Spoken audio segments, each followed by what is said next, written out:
Então, que nem conforme estava falando, né, pessoal? Bem-vindos, peço desculpas por não ter estado na quinta-feira, ainda vou gravar para vocês. A aula que eu ia gravar com vocês, eu ia usar o Iris Dataset, ia mostrar o Streamlit, né? Mas eu ainda vou gravar essa aula, pretendo conseguir fazer isso esse final de semana, né? As semanas têm sido um pouco puxadas demais, mas ok, não tem problema. Então, qual é o objetivo? Enquanto o Daniel está com vocês vendo a parte da teoria de probabilidade, seguindo o curso de probabilidade, né, com aquele material que ele está utilizando, vou trabalhar com vocês essa parte mais prática, né, revisão dos conceitos de estatística e vendo essa parte, né, de programação, né, com estatística, essa parte de ciência de dados.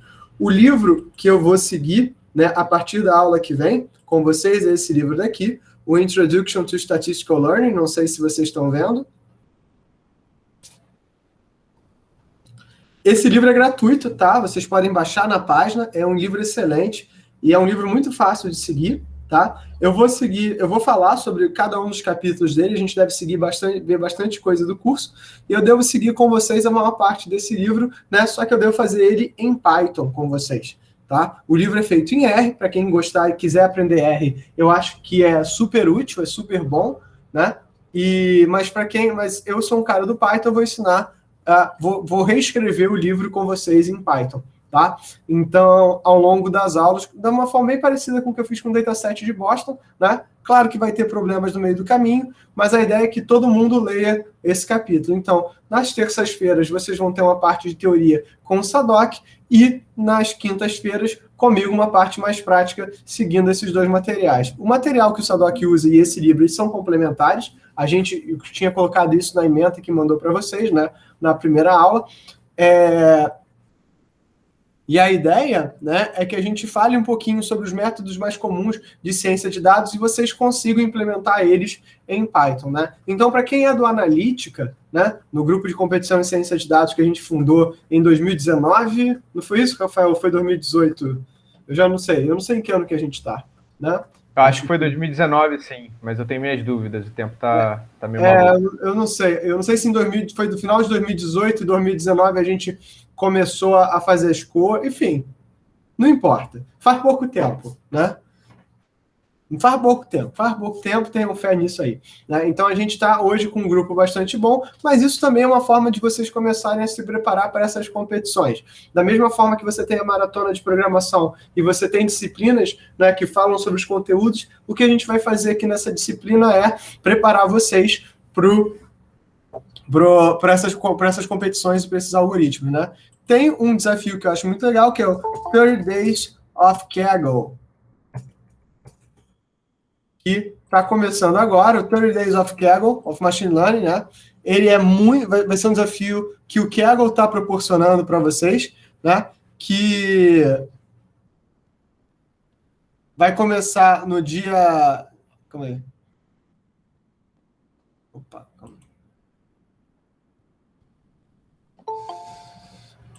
O 30 Days of Machine Learning, que começa agora no dia 2 de agosto, eu vou botar o link aqui para vocês, vai ser bastante interessante, tá?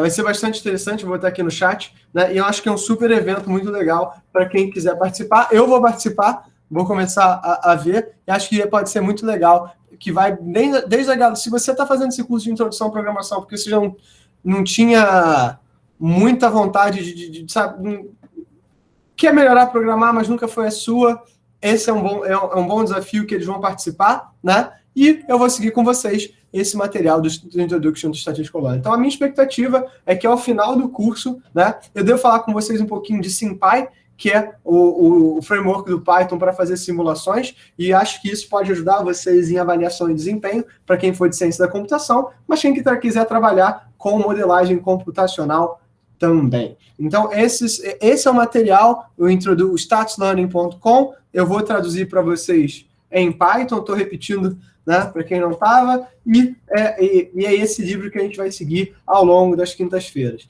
Então, isso vai ser feito passo a passo, ainda vou decidir com o Daniel como é que vai ser a avaliação, né? Então, esse material é complementar com o que ele tem visto e a gente quer que vocês tenham uma visão muito ampla. E nessa linha de pensamento, eu trouxe hoje pedir ajuda, né, desesperadamente ao Rafael e ao Pedro, né, para que eles dessem hoje para vocês uma palestra mostrando uma das aplicações e falassem um pouquinho sobre o Analytica, né? A equipe de competição em ciência de dados da UFRJ, né, que existe, como eu falei, desde 2019, que já está em atividade, está realizando uma série de atividades, né? Dentro do contexto do Analytica, a gente tem projetos, tem grupos, tem coisas que estão acontecendo, eles são responsáveis pelo dashboard da UFRJ, né? Um trabalho que a gente está fazendo no combate à Covid, e tem sido uma experiência muito legal, muito enriquecedora, e trabalhando em projetos de ciência de dados com segurança também, né? No caso do Pedro Paixão e do Pedro Boechat, né, que estão comigo num projeto da Siemens também, com o Sadoc. Então a gente tem, o Yuri também está, né, mas tem uma série de pessoas que estão lidando a nível do Analytica, e esse é o tipo de coisa que a gente quer, como é que a gente consegue usar esses conhecimentos de ciência de dados de volta para a sociedade. Tá bom? Então, pessoal, sem mais delongas, eu vou deixar vocês nas mãos capazes do Rafael e do Pedro, e vou tirar aqui o meu compartilhamento de tela, né? E, senhores, é com vocês. Show de bola. Vou até ligar a câmera, né, para me ver. Então, tudo bem, gente? Prazer. Acho que eu já fui devidamente apresentado aí pelo Miceli, o Rafa também. Não sei se o Rafa está com câmera. Mas, enfim. Claro que tá. Então, prazer, gente. Só para me apresentar rapidamente, eu, né, como o Miceli já falou, eu sou coordenador de desenvolvimento da Analytica. Meu nome é Pedro Paixão. Eu me formei agora em matemática aplicada na UFRJ, começando o mestrado em estatística. Quer se apresentar, Rafa, antes da gente começar a falar sobre... Posso me apresentar. Eu sou Rafael Ribeiro, sou da Engenharia Eletrônica de Computação. Estou na meiuca do curso, meiuca entenda para não falar muitos detalhes, mas estou lá. Faço parte com o Pedro da Analytica, né? Eu sou coordenador de competição. E a gente está botando para frente esse projeto, né, que está dando super certo. E a gente hoje vai mostrar um pouquinho de uma das coisas que a gente fez, duas das coisas na realidade, né? A gente vai mostrar um pouquinho de uma análise exploratória com alguns gráficos e uma outra mais focada em aprendizado de máquina mesmo, né? Então... Pelo que a gente entendeu, na verdade, essa matéria tem um foco muito prático, né? Então, o que a gente queria mostrar basicamente, né, dar um pouco dessa prática mesmo, né? Dar o que a gente vem feito, enfim. Então, primeiro a gente vai falar um pouquinho sobre uma análise exploratória de dados que a gente fez no Spotify. Na verdade, que a nossa ideia, né, a gente estava até conversando antes, é mais motivar vocês a olhar esses dados e pensar em novas formas de trabalhar com eles.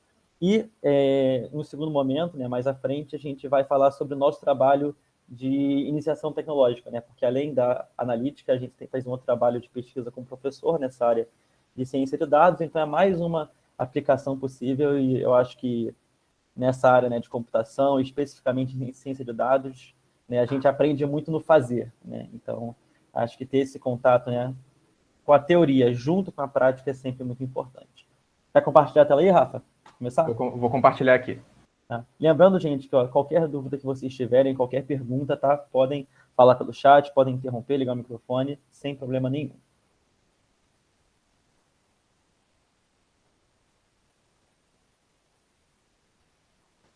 Pessoal, eu queria um feedback aí, se vocês estiverem vendo direitinho, qualidade ok, tamanho... Tá tranquilo.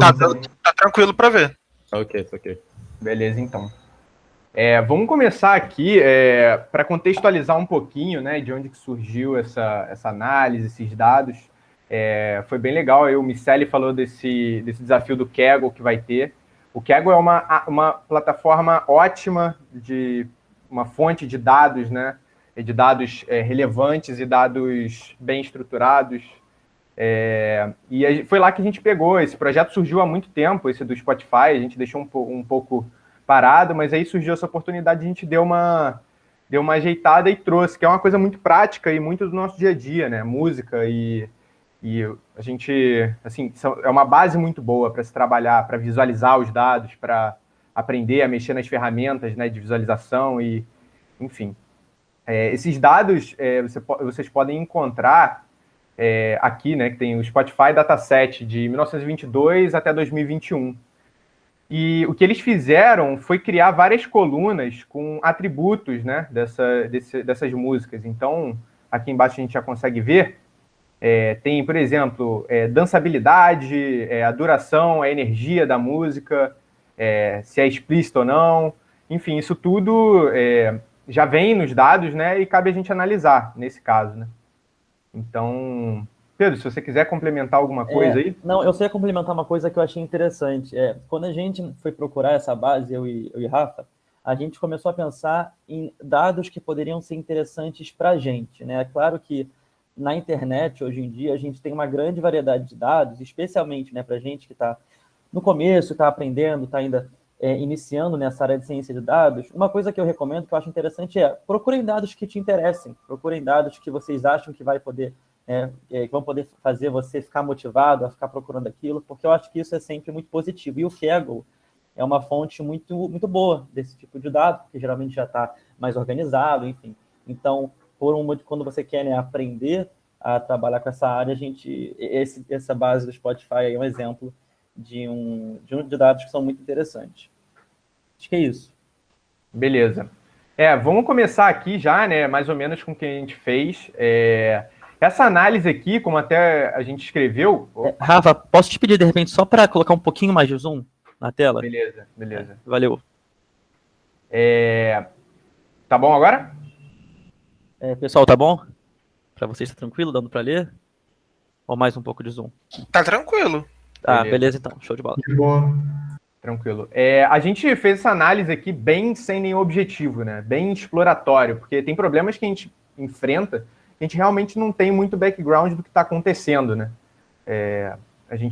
Às vezes esses dados estão relacionados a um artigo, como a gente participou já com a analítica de uma competição relacionada à permissão de voo para drone, tipo umas coisas que era um artigo gigantesco que você tinha que ler e os dados estavam... Se você não lesse o artigo, assim, os dados seriam apenas números aleatórios, sem nenhuma característica própria.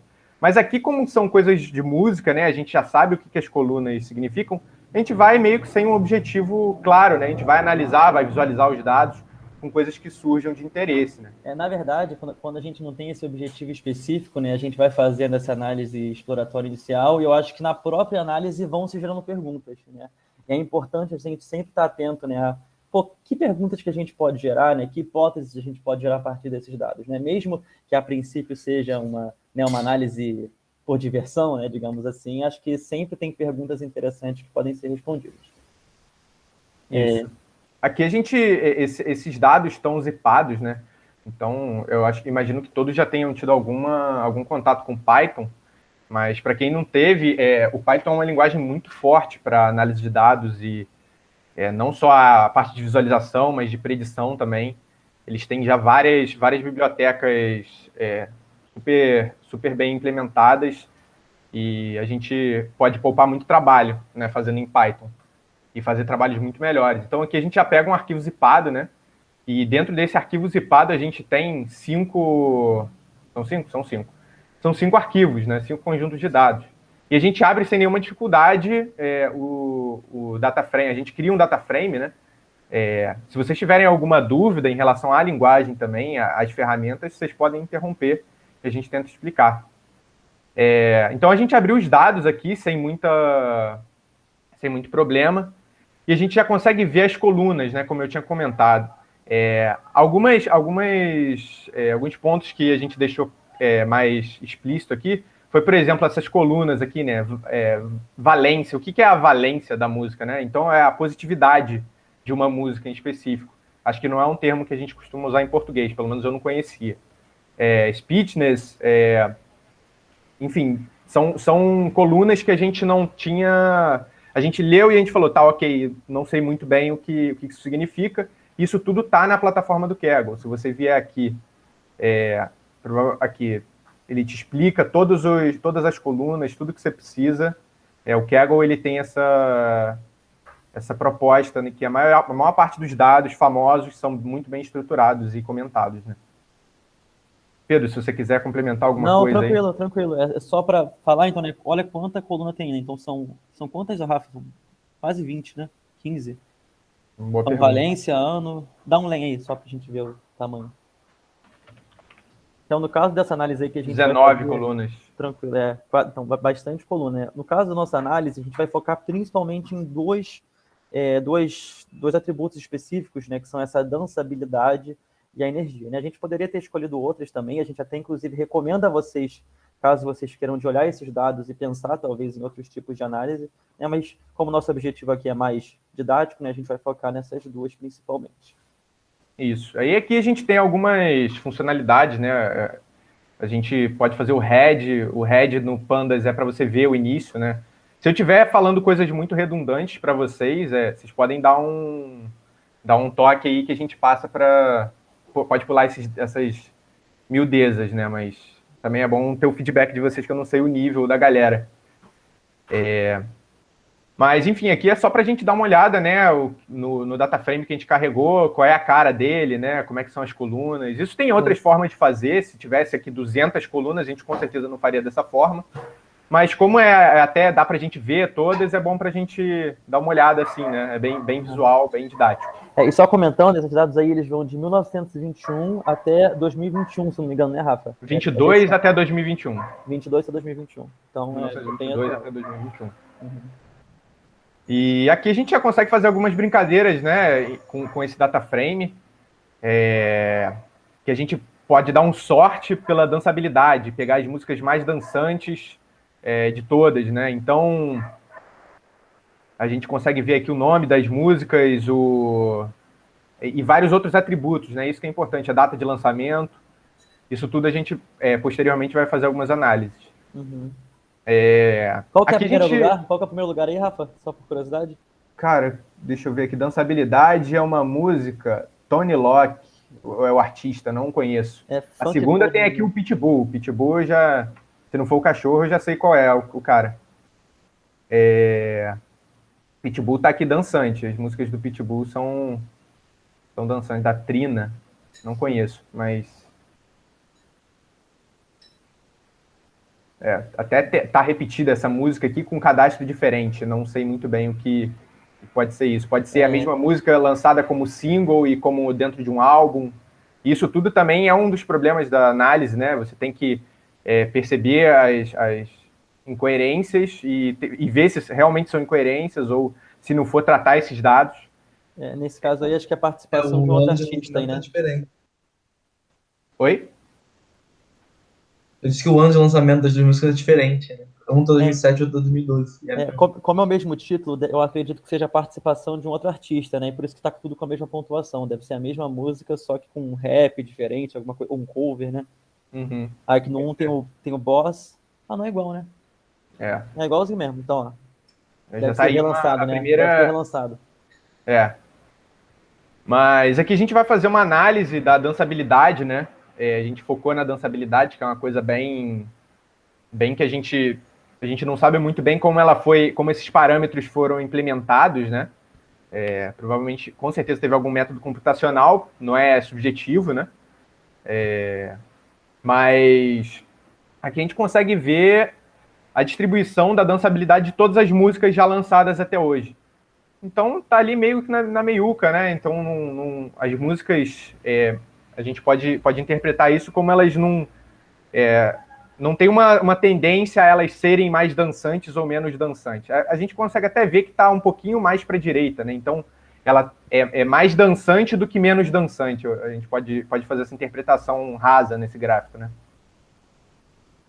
E aqui a gente fez aqui com o Matplotlib, né? Que é uma ótima ferramenta para plotar. E aqui com o Seaborn, que é baseado no Matplotlib, só que costuma ter algumas funcionalidades legais e o gráfico costuma ficar mais bonito. Uhum. Então a gente botou isso aqui a título de curiosidade mesmo.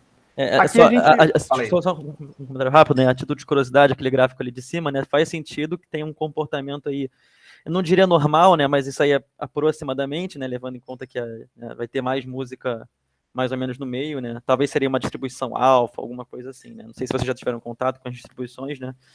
Mas faz sentido pensar que ele tem esse tipo de comportamento, né? E é interessante, muitas vezes, a gente segmentar esses dados, né? Para ver se em diferentes épocas, de fato, essa distribuição se mantém ou se ela se modifica, enfim. Só é uma possível pergunta aí de pesquisa, que a gente vai, né, responder agora. Isso, foi bem levantado aí pelo Pedro esse tema, que acho que é um tema muito relevante, né? Porque a gente costuma segmentar as músicas por décadas, né? As músicas dos anos 60, 70, 80. A gente sabe que ali 70 tinha a galera do Boogie Woogie lá, do Bee Gees e não sei o quê. Dos anos 60 tinha aquela música dos Beatles, um pouco mais, às vezes, psicodélica. E hoje em dia a gente tem muita música eletrônica que pode ter um apelo muito grande para essa dançabilidade. E aqui a gente consegue fazer uma comparação que é de 1940 e 2020, né? E a gente vê como que a dançabilidade de 2020 ela é muito mais deslocada para a direita, né? Essa distribuição. Então, isso significa que as músicas de hoje em dia são muito mais... ela tem se você pegar uma música aleatória de 2020, ela tem uma probabilidade maior de ser mais dançável do que uma música de 1940. Deixa eu tirar uma dúvida com o pessoal, galera. Vocês, em relação ao código, em si, vocês estão tranquilos? Fala, Tomás. Pode falar. Bem, eu só ia questionar um pouco realmente essa métrica de dançabilidade que o Spotify cria, a gente não sabe de onde vem, né? Pode ser que os dados estejam deslocados aí para o período recente, porque é uma dançabilidade medida nos parâmetros recentes, né? Eu sei que se a gente fosse criar um critério de dançabilidade para os anos 40, essa visualização fosse completamente diferente. Isso aí é bem legal de comentar também, né? Porque quando a gente tem os dados, né, a gente tem que também entender de onde que eles vêm, né? No caso da dançabilidade, eu estava até aberto aqui com a descrição, deixa eu só procurar aqui, que ele diz que danceability describes how suitable a track is for dancing. Então, o que ele usa para isso? Ele usa tempo, estabilidade do ritmo, a força da batida e a regularidade da música. Então, na verdade, esse esquema de dançabilidade também tem muito a ver com regularidade, né? Então é importante a gente, né, como você bem falou, pensar exatamente, né, do que está sendo medido com o nosso atributo, né? Talvez uma música mais lenta hoje em dia pode ser muito dançável, enquanto no passado ela não fosse considerada dançável, né, ou vice-versa, enfim, é interessante a gente pensar nisso. Só uma dúvida, galera, em relação ao código que está sendo usado, vocês acham que vale a pena comentar também, ou vocês preferem que a gente fale um pouco mais sobre o contexto de aplicação, ou está tranquilo?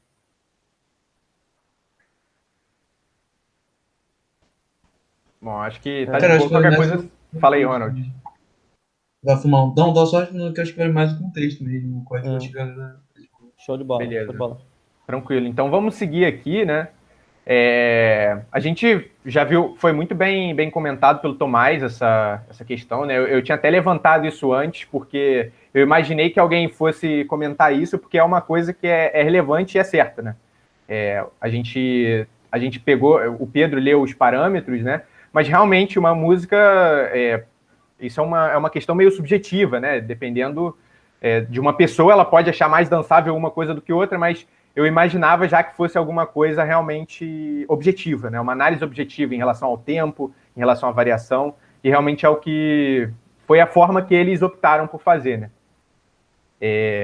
Aqui a gente fez um sorte da dançabilidade, né? Pegamos as músicas mais dançáveis. Isso aqui é de 1940, né? Então essa música mais dançável de 1940, eu lembro que a gente já viu isso, é uma música de um desenho animado, se eu não me engano é do Mickey. Então, a música, na época, a música do Mickey era a música mais dançável que você tinha, né? O que é curioso, que em 1940, eu não sei dos outros artistas, eu não cheguei a ver, mas eu sei que a mais dançável era realmente uma música temática, assim, né? E em 2020 a gente tem essa característica aqui, que é essa música Dancing in My Room, que eu ouvi há pouco tempo, e ela realmente é dançável pelos parâmetros que o Kaggle propõe, né? Mas tem músicas que a gente consegue ver até em outras análises, que elas são músicas que você ouve, elas não são tão agradáveis ao nosso ouvido, mas elas encaixam exatamente no parâmetro que eles botaram como dançável, que é até uma coisa que recai no que o Tomás falou, né? Então, isso tudo aqui, até tinha botado aqui, eu não vou botar a música para não matar o ouvido de ninguém, mas aqui é a música do Pinóquio. A música do Pinóquio foi a música mais dançável de 1940, pelos critérios do Spotify, né? Acho que quem criou os critérios era fã da Disney, deve ser isso. Provavelmente, também tem essa opção. E a música mais dançável de 2020 é essa aqui, que depois, se vocês tiverem interesse, é uma boa música, pelo que eu vi. Então, e é bem, bem sugestivo também o título, né? Mas aqui a gente pegou... Pedro, se você quiser falar alguma coisa, você pode me interromper. Não, tranquilo. Pode falar. Beleza. Aqui a gente pegou uma análise que a gente ficou curioso, né? É o que a gente começou falando, né? A análise, a gente começou sem nenhum objetivo, mas na época que a gente começou a fazer isso, a Billie Eilish estava super bombada aí nas paradas, e a gente, acho que é meio que consenso de que ela não faz músicas muito alegres, né? Então, a gente foi ver a energia, né? Agora a gente pegou o atributo energy das músicas da Billie Eilish e comentou e comparou com algumas outras pessoas. Por exemplo, pelos critérios do Spotify, da análise do Kaggle, as músicas da Billie Eilish têm uma energia de 0,37, quando uma da Shakira, que você imagina, já que seja uma coisa muito mais energética, muito mais feliz, é 0,69. Então, aqui a gente respondeu uma dúvida nossa, né? Pô, será que pelos critérios do Kaggle realmente faz sentido o que a gente acha, né? A gente tem uma teoria. Billie Eilish tem músicas que sugam a sua energia. E realmente a gente viu que é isso que acontece, né? Ela está abaixo da média de todas as músicas de todos os artistas desde sempre. Então, desde as músicas de 1920 clássicas lá, ela está com uma energia menor do que eles. Isso aqui é um códigozinho que a gente fez para comparar, né, algumas, de modo mais automático, né, a energia de algumas músicas. Você vê aqui que o Metallica, que são músicas muito mais agressivas e rápidas, né, ele está aqui com 0,9, quase o máximo. Beatles está ali na meiuca. A Maria Bethânia, que a gente também já esperaria, tem uma música com uma energia menor. Então, todos esses são pontos que surgiram na nossa cabeça, né? A gente pensou nisso. Será que o que a gente pensa é realmente verdade? E a gente viu aqui com essas ferramentas, o Python deixa isso muito fácil de fazer, e realmente concordou com o que a gente já estava pressupondo, né? Pedro, tem algo a acrescentar? Não, tranquilo. Beleza. Aqui a gente já pegou, a gente segmentou um pouquinho mais, a gente pegou as 10 músicas mais populares de 2020 em relação a todas as músicas de 2020. Ou seja, das pessoas que lançaram naquele ano, para uma música ser popular, ela tá entre as 10 mais populares, ela tá, qual foi qual foi a preferência daquele ano, né? Se foi uma música mais dançável, menos dançável, em relação a todas que foram lançadas, né? Quais fizeram mais sucesso? E aqui a gente fez um gráficozinho, né, com Seaborn, e a gente botou essa distribuição aqui, né, esse histograma. Ele é relacionado à distribuição de 2020, como um todo, sem segmentar de nenhuma forma. E a gente pegou as duas médias, né, das 10 melhores músicas de 2020 e a média de 2020. Então você vê que a tendência desse ano, das músicas que mais bombaram, foi de não ser tão dançável. Então não foi isso, esse não foi o motivo das músicas serem as mais populares. A gente já pode ter uma interpretação rasa dessa, né? Uhum.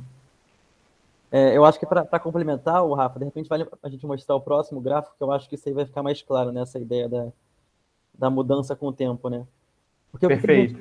Porque muitas vezes, né, quando a gente usa um gráfico que não é estático, um gráfico que é estático, a gente não consegue ver muito bem o tipo de mudança que a gente quer, né, explicar ou enxergar, enfim.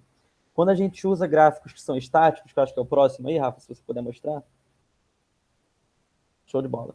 Então, o que a gente propõe aí, né? A gente pegou mais ou menos o mesmo gráfico anterior, que traz esse histograma, né? Acho que vocês já tiveram algum contato com o histograma antes, né? Mas basicamente ele vai dar qual é a distribuição aí dessas músicas em termos de dançabilidade, e a gente propõe justamente essa barra com a qual a gente pode modificar os anos, né? Assim a gente pode comparar melhor esses dados. De repente vale colocar uma bem antiga e uma bem atual, né, para conseguir comparar. Carregando, né? Show de bola. Então, só para ter uma ideia aqui, ó, por exemplo, em 1928, a gente tinha que as músicas eram um pouco menos dançantes do que agora. E aí, em relação a esse gráfico, vale notar uma coisa que é muito interessante, que eu acho que em termos estatísticos é legal de notar. Se vocês forem perceber, a gente tem muito mais dados se referindo ao ano de 2013 do que ao ano de 1928, né? Então, muitas vezes, fazer esse tipo de comparação entre dados que têm uma quantidade diferente torna muito difícil porque a gente perde essa referência, né, do que é maior, do que é menor, né? A gente consegue ver que tem um azulzinho ali por trás, né, do laranja, que é o ano de 1928, indicando que tem algumas músicas que são bem dançantes.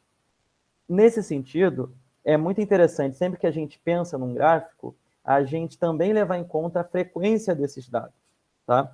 E como é que a gente pode fazer isso? Uma das formas de fazer, né, tem várias formas possíveis, é usar densidade, tá? De repente, Rafa, você consegue colocar aí? Então, a gente vai transformar esses dados que estão por contagem simples de dados em densidade.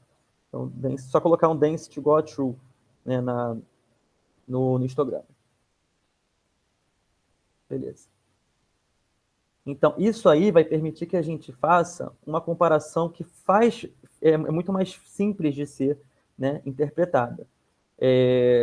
Eu acredito, não sei se vocês já chegaram a ter contato isso com, né, a função de distribuição, enfim, né, mas eu acho que só olhando o gráfico dá para interpretar, né? A gente transforma os dados de valores absolutos para valores relativos, né? Então a gente consegue ver muito mais claramente como que essa mudança da dançabilidade ocorrer, né? De forma que no outro gráfico a gente não conseguia fazer isso muito bem, porque a diferença de dados era muito grande, né? Tinha muito mais dados atualmente do que em 1928. Beleza? Então, só para a gente ter uma ideia desse movimento aí da dançabilidade. Então, aí tem esse mesmo gráfico, né? Acho que aí já é engraçado, né? Que aqui é ele com a densidade já. A gente... já tinha até feito isso, né? Mas foi legal. Quem sabe faz ao vivo. Aí é que a gente já começou a analisar a energia das músicas, né? Esse gráfico aqui, esses gráficos, só para quem não conhece essa biblioteca, é o IPyWidgets. A gente deixou aqui até ela sinalizada. Ela é uma biblioteca relativamente nova para você fazer essas análises interativas no Jupyter Notebook. Uhum. Então, fica aí uma dica para quem quiser fazer essas análises. Ela tem várias formas de você fazer, assim. Você pode clicar e selecionar, né, a coluna que você quer. Enfim, ela é bem legal mesmo para esse quesito. Para quem quer trabalhar com mapa também é interessante, dá para fazer umas coisas interessantes, enfim.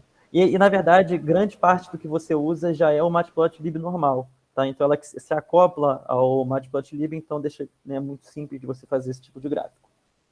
Tem aqui um gráfico não estático. Isso. Aqui a gente tem análise que está na realidade, não tá em relação à energia, né? Como a gente falou. Não, isso aqui é que eu voltei pra caramba. Tava viajando, galera, desculpa.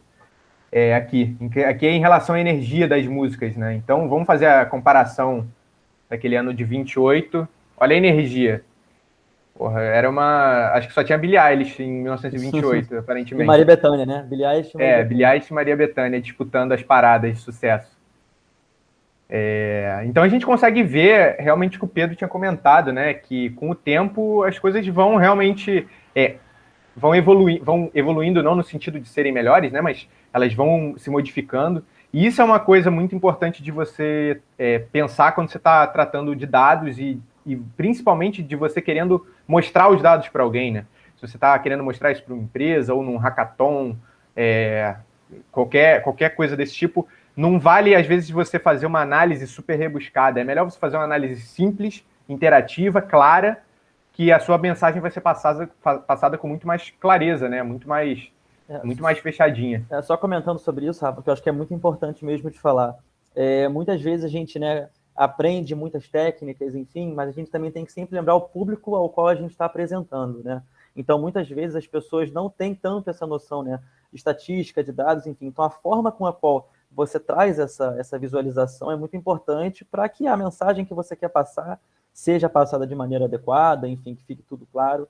Então, sempre vale, né, gastar um tempo mais fazendo os gráficos, trabalhando no design, trabalhando na melhor forma de representação possível. Isso é, com certeza, muito, muito importante. Perfeito. E aqui no final a gente tem uma outra biblioteca ótima aí que a gente usou até no dashboard da Covid, que a gente fez com a analítica. O Plotly. O Plotly, ele é legal que ele é realmente interativo, né? Você vê que você passando o mouse aqui, você consegue ter as informações, né? Se você quiser, você consegue dar zoom. Isso aqui é legal também quando você tem se a gente tivesse vários anos juntos, a gente poderia selecionar qual que quer mostrar. Isso é muito legal também. E aqui a gente fez uma brincadeirinha com a evolução temporal, né? A gente fez aqui automático, ele vai mostrando a evolução da dançabilidade com o tempo, né? E sempre de maneira interativa. Note também que esses dados aqui estão normalizados, então isso faz com que a escala faça sentido para todos os anos, né? Para que ele não fique mudando a escala, né? Senão seria uma coisa meio assustadora a escala do valor absoluto, né? Ela ficaria, conforme vai chegando ali, imagino que nos anos 80, 90, ela começaria a dar uma bombada assim para cima muito forte, e a gente contornou isso com esse norm aqui, densidade de probabilidade. Essa também é uma ferramenta muito boa, o Plotly para visualização, a gente curte muito. E também para gráficos de geolocalização, ela é muito potente, essa biblioteca, você consegue fazer muita coisa. E sempre focando também na interatividade, né, da forma que você vai passar a mensagem. E, assim, essa foi a análise que a gente fez, é uma análise bem rasa, bem expositiva, assim, né? Sem muitos insights fortes, mas a gente vê que com esses dados mesmo, a gente tem um potencial muito grande, né? Que a gente poderia fazer um problema, por exemplo, uma regressão, né? Para descobrir se ela seria uma música famosa ou não, dados os atributos, né? E o ano. Daria para a gente fazer muita coisa. Isso aqui é um heatmap de correlação que tem nesse notebook aqui, que é um notebook que até, como o Miceli tinha falado, se eu não me engano, ele comentou do Streamlit, e ele faz justamente essa implementação no Streamlit, né? Você bota todos os parâmetros e ele te diz aqui a popularidade da música. Provavelmente vocês não estão conseguindo ler, mas eu vou até passar isso para vocês aqui, para quem tiver interesse, que é um notebook muito bem feito, e com análises muito mais profundas do que a nossa, né? E com uma predição, que sempre dá uma cereja do bolo aí. E, Pedro, se você quiser complementar, porque assim, aqui é o final da nossa análise do Spotify, né? Não, tranquilo, só queria comentar, né, que, na verdade, meio que repetir o que o Rafa falou, né, que a gente pegou só uma pequena parte desses dados, né? Então, as possibilidades de análise são imensas, e eu acho que a gente termina essa parte da apresentação convidando vocês a olhar esses dados, né? Então, por exemplo, aí a gente tem o gráfico de correlação, né? Talvez pensando, né, nessa questão da correlação, né, em quais atributos estão mais relacionados aos outros, você possa, né, criar um algoritmo de predição que funcione melhor, ou você pode ter novas ideias, novas perguntas de pesquisa que você vai conseguir responder usando os dados, né? Então, tendo esse tempo, acho que vale muito a pena vocês olharem, pensarem nas hipóteses de vocês e também trabalharem um pouco com esses dados, né, que é dessa forma que a gente acaba aprendendo mais rápido. Acho que é isso. Em relação a essa parte do Spotify, é isso. A última coisa que eu queria complementar aqui em relação ao Spotify, a gente vê o potencial que isso aqui tem, né? Se você fosse uma gravadora, por exemplo, e se você achasse que essas medições, esses parâmetros são relevantes, antes de você lançar uma música, você poderia, por exemplo, jogar nesse programinha aqui para ver a popularidade do som que você vai lançar, baseado nos sons daquele mesmo ano, entendeu? Você conseguiria fazer uma análise nesse sentido também. Só para dar um exemplo bobo aí, por exemplo, a gente vê aqui, popularidade tem uma correlação negativa com acousticness, né? Então, acusticidade. Ou seja, quanto mais popular menos acústica ela é e vice-versa, né? Então, claro que isso vai depender muito do público que você está trabalhando, né? Mas é uma conclusão que faz sentido, né? Em geral, versões acústicas das músicas fazem menos sucesso do que as versões originais, né? Então, só para ter uma hipótese inicial aí que poderia ser pesquisada de maneira mais profunda. Exatamente. O gravador lá, o produtor ia justificar você não usar o seu violão com esse heatmap aqui, resumindo a história.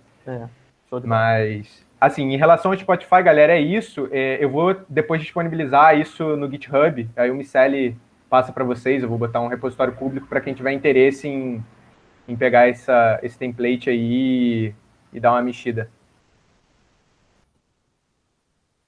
Então, Pedro, eu vou passar aqui. Você vai apresentar aí, né, o da CVM. Isso, show de bola, show de bola.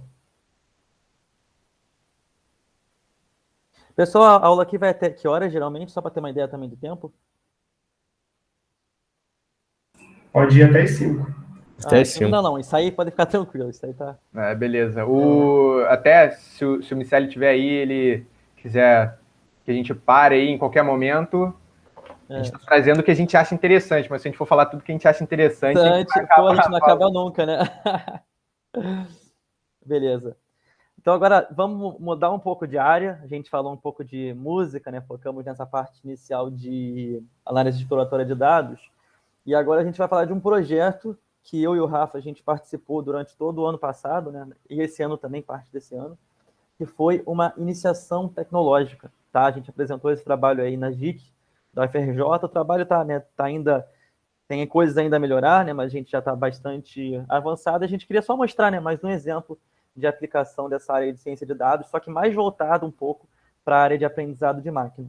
Beleza? Então, o título é esse aqui: Detecção de fatos relevantes em empresas de capital aberto, utilizando técnicas de processamento de linguagem natural e aprendizado de máquina. Eu, particularmente, tenho muito interesse por essa área. Eu acho que é uma área muito legal, tem muito a crescer.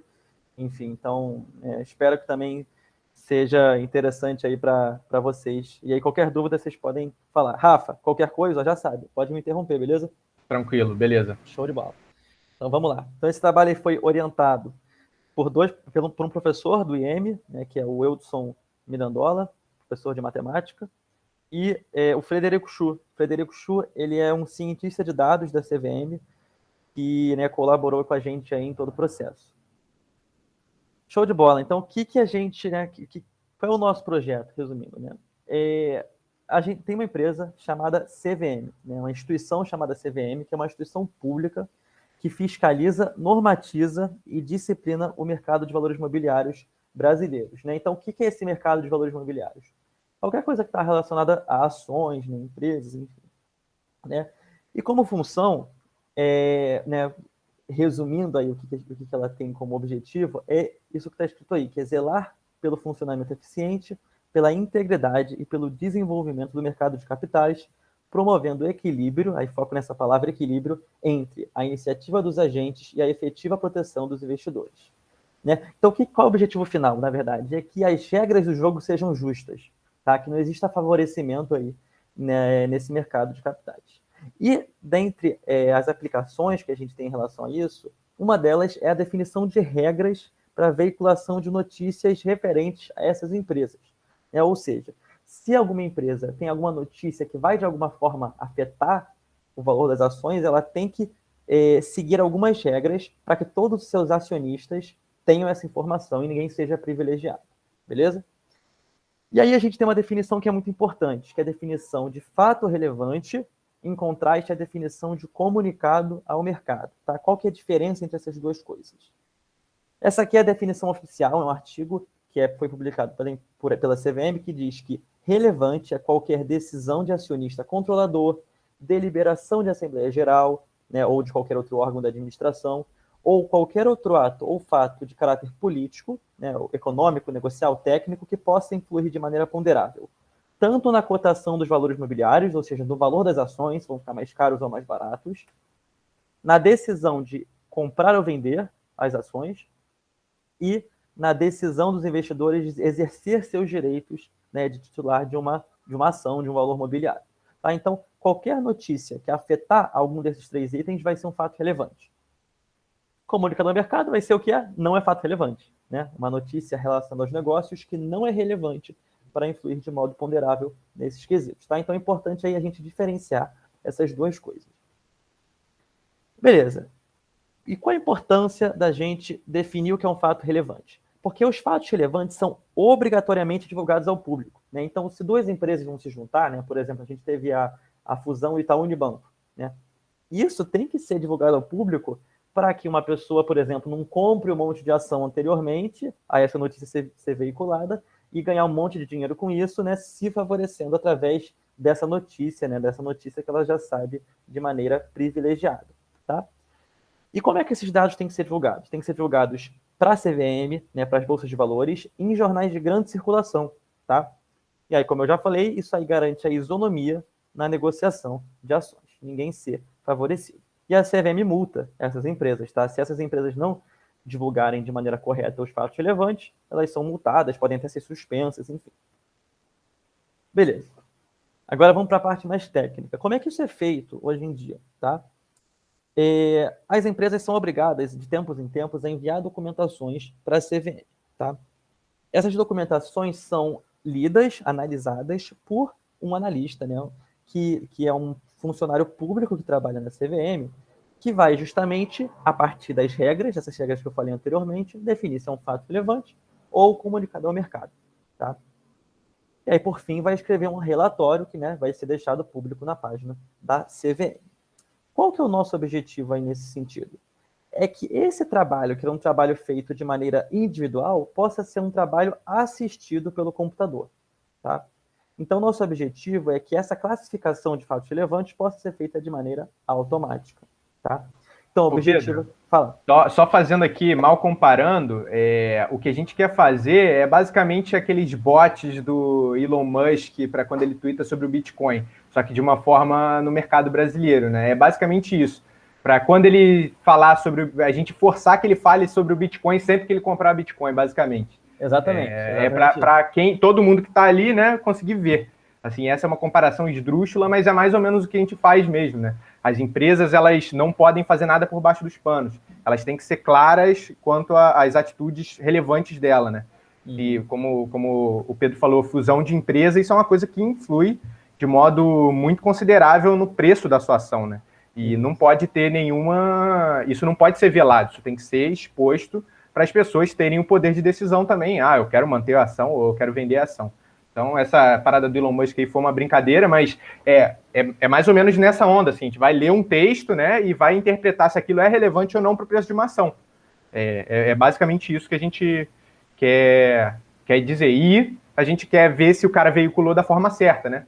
Se ele falou, uma fusão de duas empresas, se ele não avisar que rolou a fusão de duas empresas como um fato relevante, está errado. Isso não é um comunicado ao mercado. Isso é um fato relevante demais. Então, muita gente poderia sair prejudicada e outras pessoas podiam sair muito por cima, né, dessa brincadeira. Era só isso que eu queria acrescentar. Não, show de bola, com certeza. Acho que foi um ótimo exemplo, né? E só lembrando, né, que essa diferença de fato relevante comunicado ao mercado vai se resultar em uma diferença na maneira com a qual a gente deixa pública a notícia. Porque se é um fato relevante, não adianta você publicar ali no jornalzinho da sua empresa, né? Tem que publicar num jornal grande para que as pessoas, né, o grande público, especialmente as pessoas que têm esses valores imobiliários, que têm essas ações, possam, né, exercer os seus direitos de uma maneira mais justa, né? Então, acho que o Rafa falou basicamente tudo aí, mas o objetivo é isso que a gente falou agora, né? Uma construção de um classificador de fatos relevantes por meio de aprendizagem supervisionada, tá? Então, lembrando, supervisionada, a gente já tem os dados classificados previamente, tá? Então, isso vai nos ajudar a gente a fazer essa predição. A gente vai falar um pouquinho mais sobre os dados ao longo desse trabalho aí. E esse sistema, futuramente, né, o objetivo é que seja acoplado ao sistema de captação de notícias que já existe na CVM, tá? Então, a ideia seria que tudo isso, todo esse processo, desde o momento de pegar a notícia até o momento de classificar, já fosse realizado de forma automática, tá? Então, resumindo aqui, a gente tem um documento, né, que esse documento é transformado numa lista de tokens, né? Tokens vai ser de maneira bastante simplificada, vai ser como se fossem as palavras, né, que compõem esse documento. A gente vai passar esse documento para um classificador que vai, por fim, trazer um rótulo, né? Vai resultar num rótulo que vai ser 1 para fato relevante, 0 para comunicado ao mercado. E aí, a gente vai ter duas bases de dados principais, tá? Porque a gente teve 2 momentos nesse trabalho. E um primeiro momento a gente trabalhou com essa primeira base, que foi retirada do sistema IPE da CVM, que é esse sistema aí que eu acabei de falar, que já é automático, e é um sistema que basicamente tem vários clippings, né? Clippings são espécies de resumos das notícias das empresas. É composto de 67.502 documentos, né, nesse período de 10 anos, 2009 a 2019, e é uma linguagem bastante formal, tá? Jurídica, bastante estruturada, quase todos os documentos têm o mesmo formato, a mesma maneira de escrever, tá? E a distribuição, essa aí que está no slide, que é de 73% de comunicado ao mercado, 26% de fato relevante. Tá? Lembrando que isso é uma coisa muito importante, né? Saber essa distribuição prévia é muito importante quando a gente está fazendo qualquer tipo de predição, tá? Porque a gente tem que comparar, né, os nossos resultados com a nossa distribuição inicial, né? Ou seja, por exemplo, aqui a gente tem só 26% de fatos relevantes inicialmente. Se a gente coloca o nosso programa para fazer uma predição e ele alcança menos que 26% de predições corretas, né, isso é um sinal que o nosso programa não está fazendo uma boa predição, né? Ou ao menos não uma predição suficientemente boa para o nosso problema. Tá? Então a gente tem na primeira base 73% a 26%, 27% para fatos relevantes, e na segunda base a gente vai ter já uma situação um pouco diferente. Tá? Enquanto a primeira base é bastante formal, estruturada, a segunda base já tem tipos de linguagem que são diferentes, tá? Porque elas são retiradas de grandes meios de comunicação, principalmente do jornal Valor Econômico, que foi o jornal que a gente se concentrou. Tá? Então, foi feito um scrapping, né, desses documentos, foi retirado desses sites, e são 3.681 documentos que foram, logo depois de terem o scrap, foram classificados pelos analistas da CVM. Né? Então, é uma linguagem mais jornalística, diferente da base anterior. Tá? E a distribuição aí também é um pouco diferente, a gente tem mais fatos relevantes nessa segunda base, são 46,5% de fatos relevantes. Beleza? Pedro, eu tenho só uma coisa para fazer um paralelo dessa segunda base aí, na realidade das duas bases, né, com o do Spotify que a gente fez. Não sei se a gente, com certeza vocês lembram, né, o Tomás comentou, mas pô, os critérios, né? Então a gente percebe aí que esses critérios de comunicado ao mercado e fato relevante foram pessoas que catalogaram, né? Foram pessoas lá, analistas da CVM, que foram na mão, lá, numa tabelinha Excel, sei lá, foram lendo e classificando. Então, assim, primeiro que isso é sujeito a erro, né? Primeira coisa, porque é humano, e os critérios podem ser um pouquinho, né, assim, obscuros, né? Obscuros, apesar de ter, como o Pedro tinha comentado uns 2 ou 3 slides para trás, que tem um artigo que fala exatamente sobre como classificar. Mas isso como isso é vida real, né? Isso é uma análise que é uma pessoa fazendo. Não diria que é subjetiva, mas é uma pessoa fazendo baseado em alguns parâmetros, né? Então, só queria fazer esse paralelo, né? De que os problemas no mundo real também tem esse problema. Se você pegar uma pessoa que acha que uma forma, ela tende a botar mais fatos relevantes, isso pode mudar o seu resultado final do modelo, né? Então era só isso que eu queria fazer um paralelo. Show de bola. É importante falar isso mesmo, porque realmente nesse problema específico tem uma zona nebulosa que é muito clara, né? O artigo, né, que fala sobre fatos relevantes, ele diz que um fato é relevante quando ele influi de modo ponderável no preço de ações. Agora, como é que a gente consegue prever, né, o que pode influir ou não antes?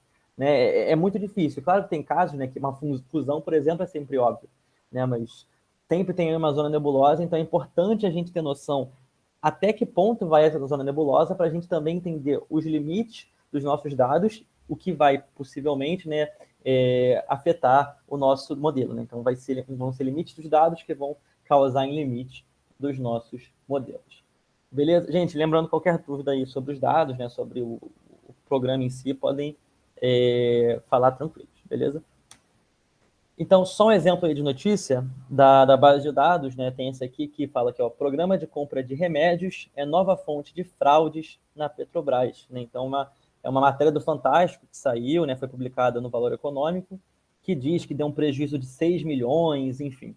Né? Então, isso aí, né, aparentemente, é um fato relevante, né? Porque, com certeza, você descobrir uma fraude numa empresa pode influir, né, no preço das ações.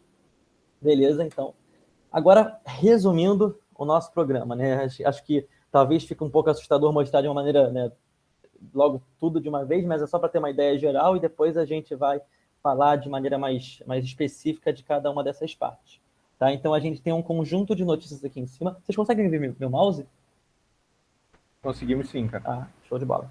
Então, a gente tem um conjunto de notícias aqui em cima. a gente vai formatar esse conjunto de notícias, tá? Aqui nessa setinha para baixo, e a gente vai fazer um cálculo que a gente vai utilizar para fazer a seleção de atributos, tá? Então, a gente vai dar um score que vai definir qual a importância das palavras nesse texto. Por fim, a gente vai filtrar as variáveis, a gente vai escolher quais são as palavras, os tokens mais importantes, e a gente vai usar isso para construir o nosso modelo. Tá? Vou falar disso com mais calma agora, uma coisa de cada vez. Beleza. A gente começa com pré-processamento, tá? Então, lembrando, nossos dados são compostos de documentos, ou seja, são strings grandes com textos, tá?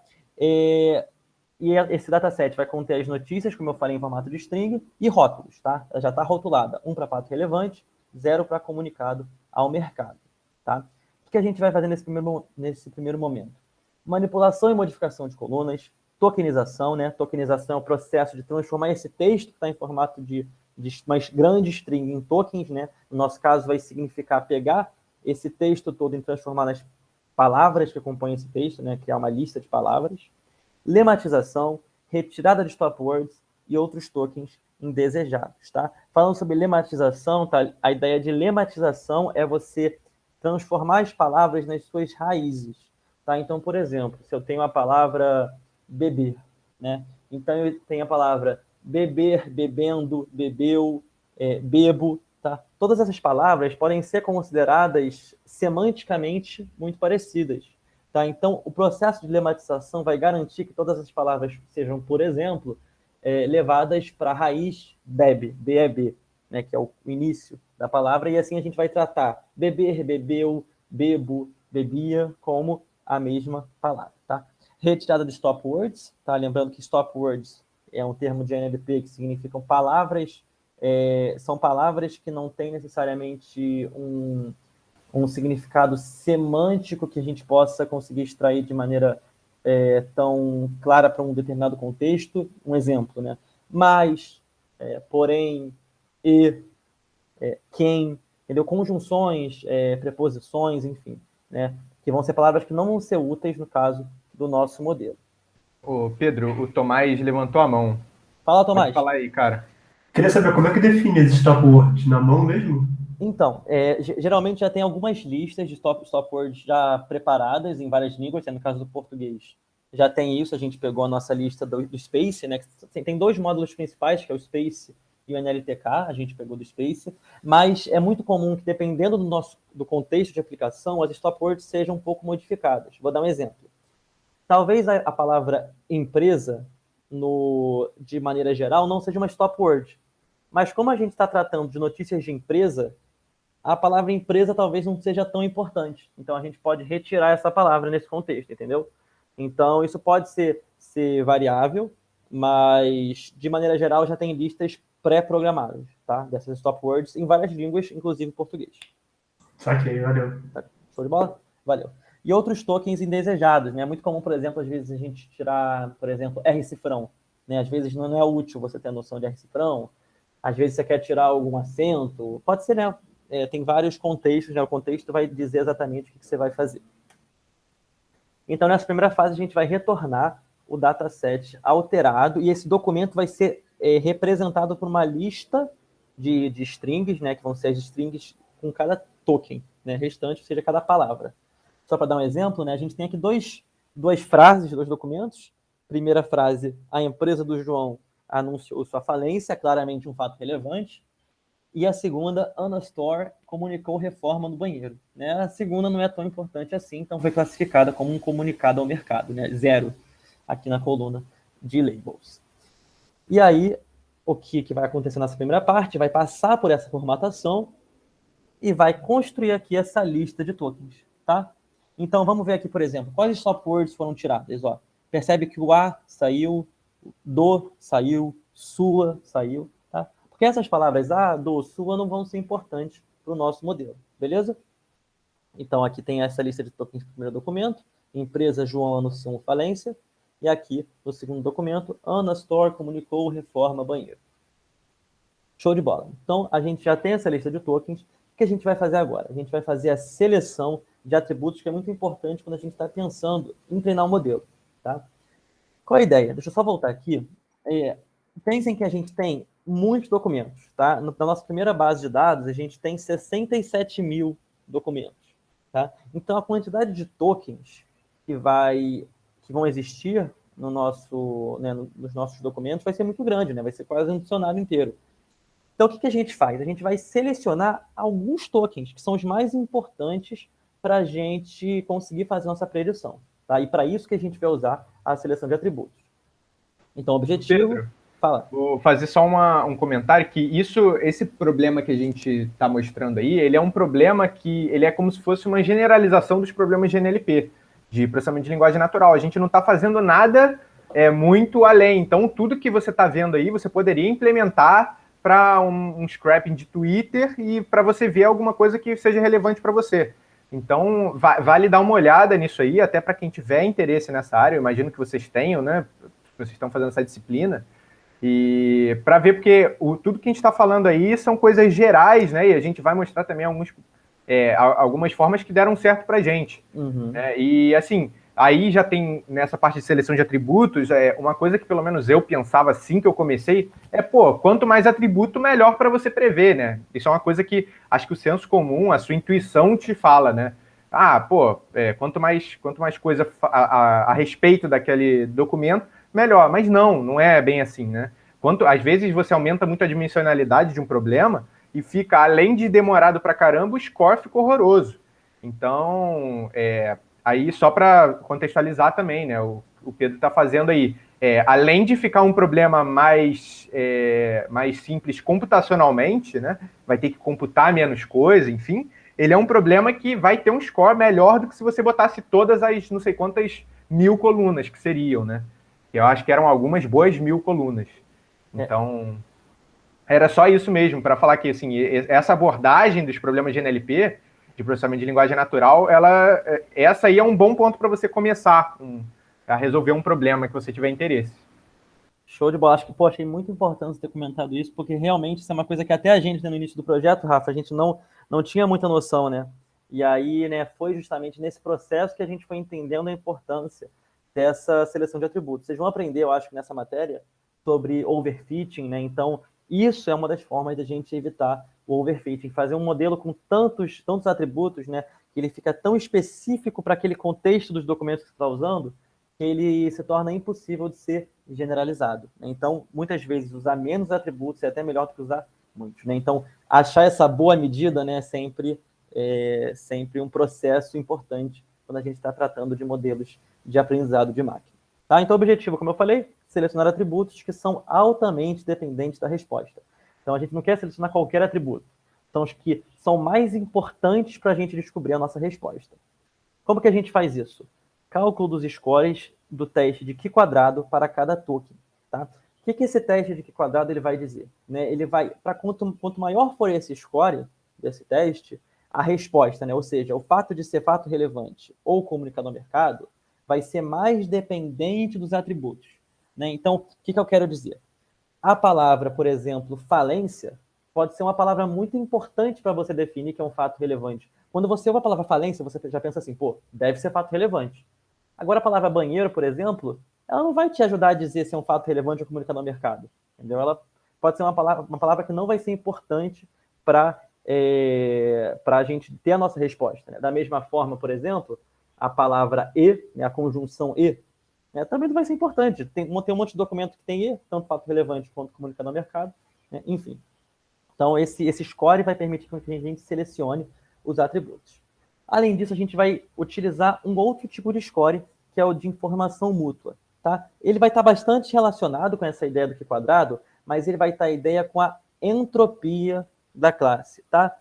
Quanto maior o score, maior vai ser a similaridade entre as duas variáveis. Tá? O que a gente quer dessa forma é selecionar atributos que tenham, de certa forma, alguma similaridade com esse rótulo que a gente está trazendo. Beleza? Então, o foco daí é importante pensar esses são dois scores que a gente usa para dizer quais atributos são mais importantes para o nosso problema. Tá? Então, Q², informação mútua. Então, a gente vai pegar essa nossa lista de tokens e para cada um dos tokens, tá? Para cada um deles, a gente vai definir um score. Então, por exemplo, fato e falência tiveram um score bem grande, né? Por que fato teve um score relevante, só por curiosidade? Porque muitas vezes nos nossos documentos já estava escrito, isso é um fato relevante.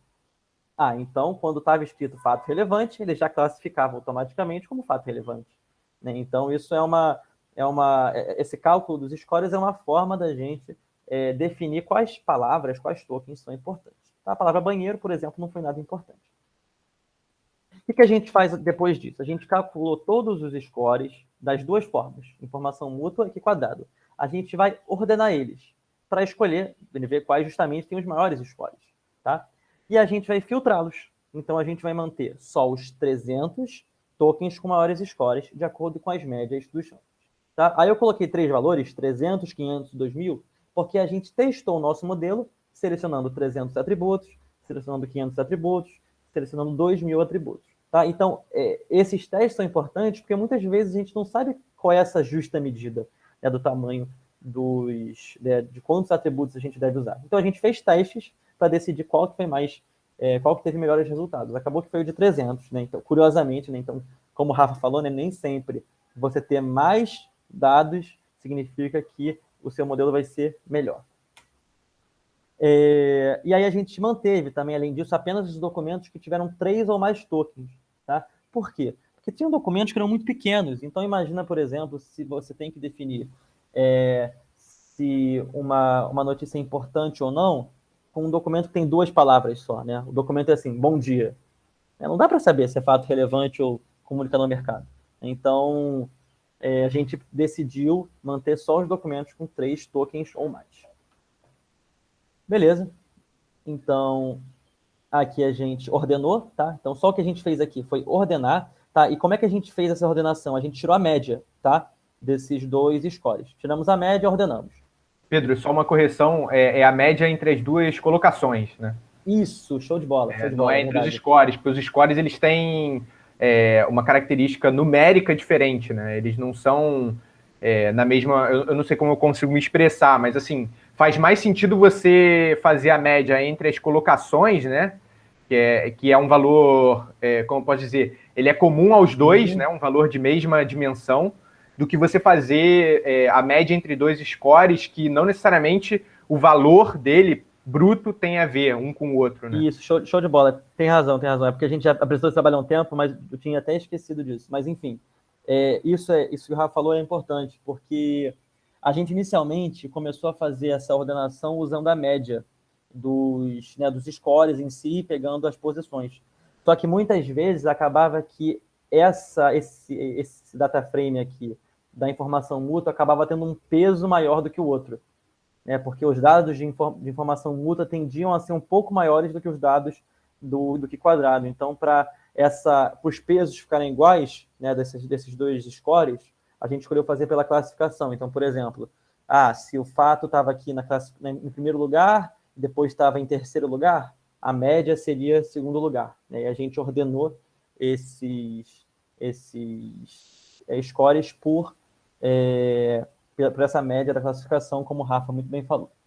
Tá, então, aqui, por exemplo, a gente deixou aqui os 494 primeiros atributos, só como exemplo, tá? Poderia deixar qualquer quantidade de atributos, no nosso caso acabou sendo 300 no final das contas. Na realidade, Pedro, isso aí também eu estava lembrando do porquê a gente botar esse 493, porque, na realidade, a gente não vai usar isso tudo no nosso modelo, né? A gente só queria enfatizar que o banheiro, né, que está aí escrito atributo banheiro, era o último, né? É o último, ele Isso, não tem nenhuma relevância para o modelo, então ele vai ser cortado no próximo passo, né? Que é a filtragem, né? Que é assim, na realidade, não sei se eu falei exatamente certa a ordem, mas ele não vai entrar na brincadeira na hora de você usar o modelo. Na verdade, isso vai depender muito da quantidade de atributos que a gente usar, né? Porque se a gente for usar 300, realmente não vai entrar, né? Mas se fosse, por exemplo, 500 atributos, né, ele entraria, porque estaria dentre esses 500 primeiros.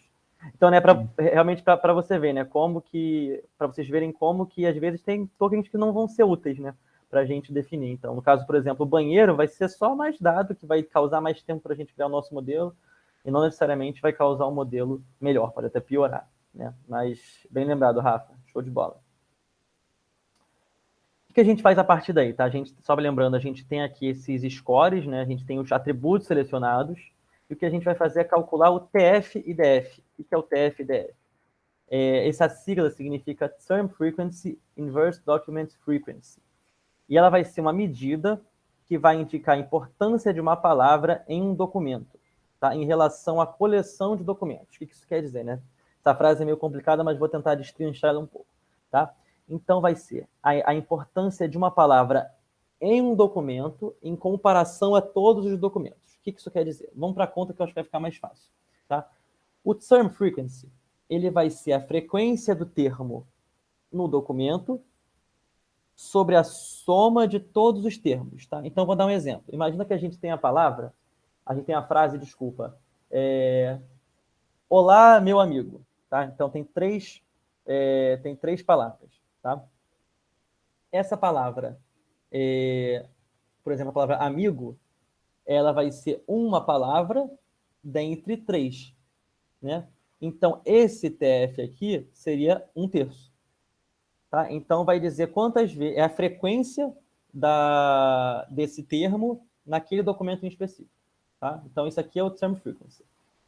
O inverse document frequency, ele vai dizer não a frequência numa frase específica, mas dentre todos os nossos dados, né, a gente tem N dados, né, N documentos, N linhas no nosso conjunto de dados. Ele vai te dizer em quantos desses documentos a palavra aparece. Tá? Essa parte aqui de baixo, ele vai dizer, ó, eu quero que você conte todos os documentos no qual esse termo aparece. Quanto mais termos tiver, quanto mais documentos tiverem com aquele termo, isso aqui vai ser mais próximo de 1, né? Porque essa parte de baixo, o denominador vai ser mais próximo de n, vai ficar log de n sobre n, que é log de 1, isso aqui vai ficar bem próximo de 0. Ou seja, palavras que aparecem com muita frequência no nosso conjunto de dados vão ser penalizadas por esse IDF, tá? Então, por exemplo, o artigo A, por exemplo, é possível que ele aparecesse em um monte de termos, né? A palavra empresa, por exemplo, que eu falei anteriormente, é possível que ela apareça em um monte de documentos. Então, o IDF vai penalizar essas palavras. Quanto mais vezes ela aparecer no nosso conjunto de dados, menor vai ser o IDF. E o que a gente vai fazer? Multiplicar esses dois valores. Então, o que vai ser uma palavra que tem um token que vai ter um TF-IDF muito grande? Vai ser um token que apareça muitas vezes em um documento específico e apareça poucas vezes no nosso conjunto de dados como um todo. Ou seja, uma palavra com TF-IDF alto é como se fosse uma palavra que dê a identidade daquele documento. Tá? Então, é uma palavra que aparece especificamente naquele documento, é como se fosse a tatuagem daquele documento.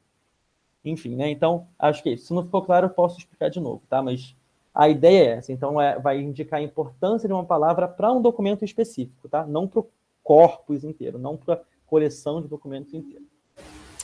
E para que a gente faz isso? Porque a gente vai transformar a nossa lista de tokens, essa aqui que está no final da seção 1, em uma lista com TF e DF de cada atributo. Então, o que isso quer dizer? Tá? Cada linha aqui vai ser um documento. Tá? Então, aqui é o primeiro documento, que é a empresa do João anunciou sua falência. Isso aqui é a primeira linha. Segunda linha, Ana Store comunicou reforma no banheiro.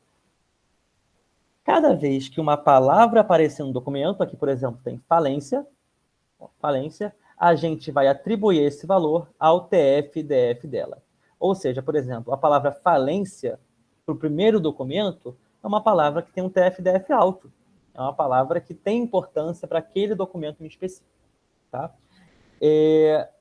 Então, falando em outras palavras, essa palavra falência é uma palavra, para a identidade desse documento, ela é muito importante. É uma palavra que é muito significativa para esse documento.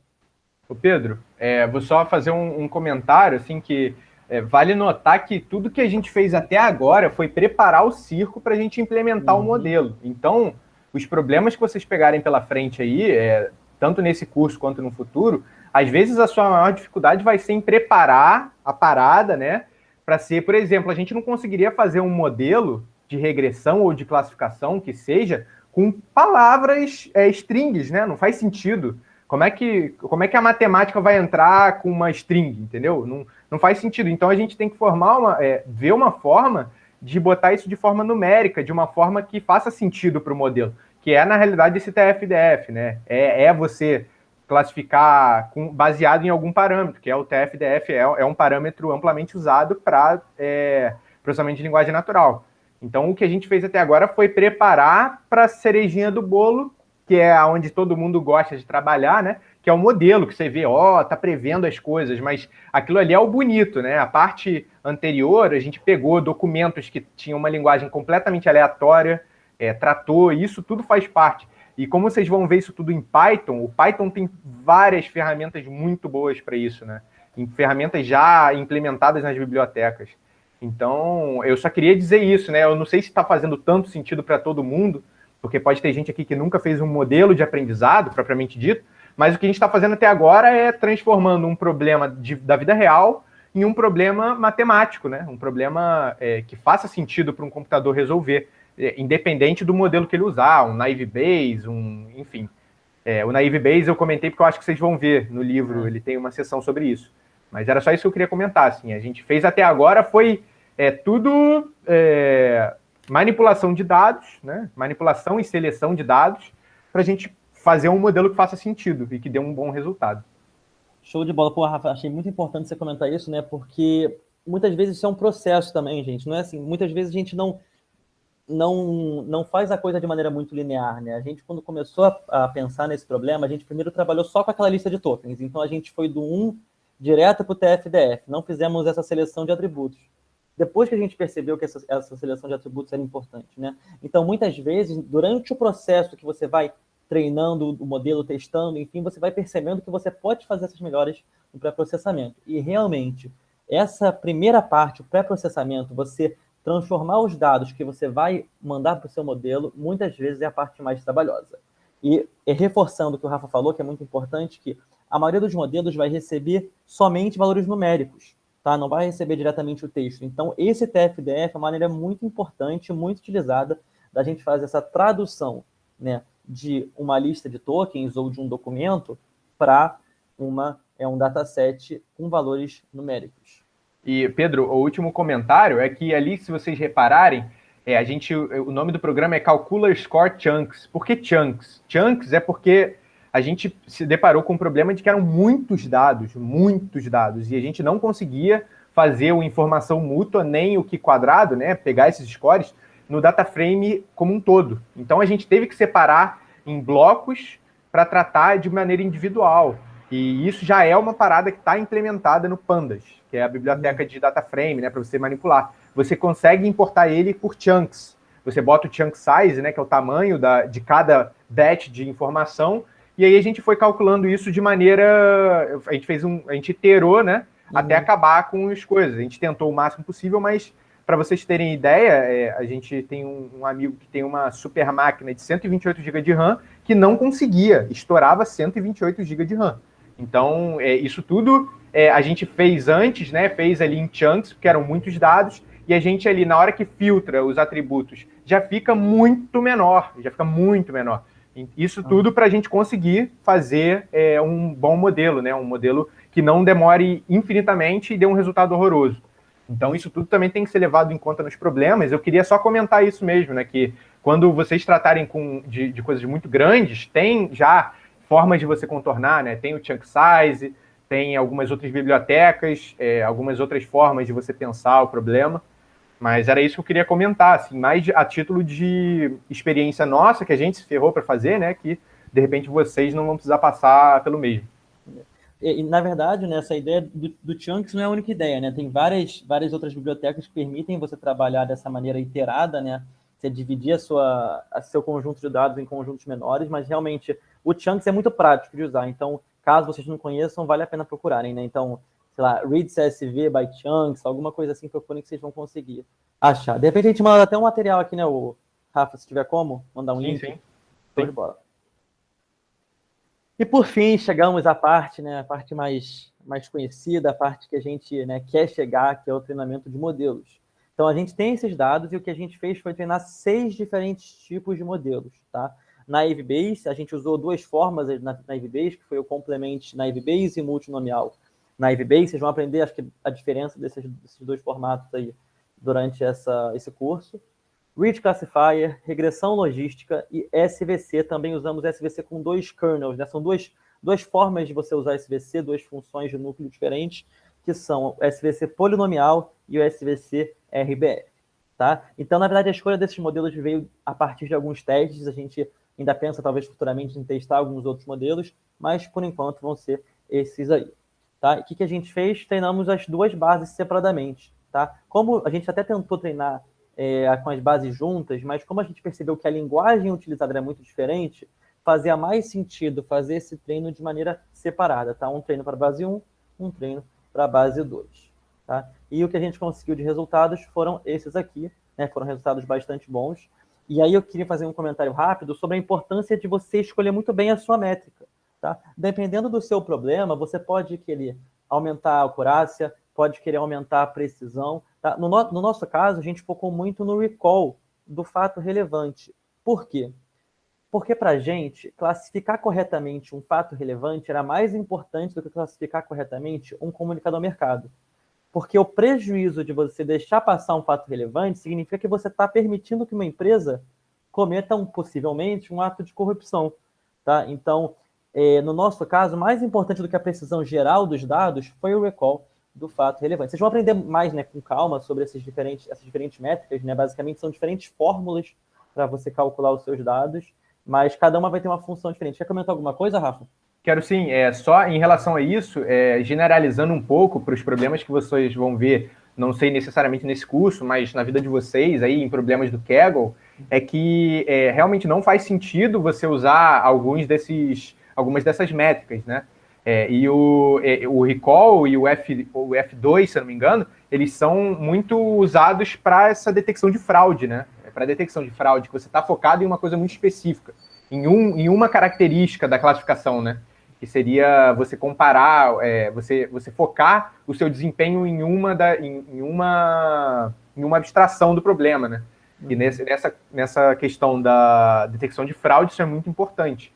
O Pedro já falou perfeitamente, só queria comentar que isso pode ser generalizado para problemas de detecção de fraude, assim, no geral. Essas métricas são mais usadas do que as métricas mais conhecidas, como precisão, por exemplo.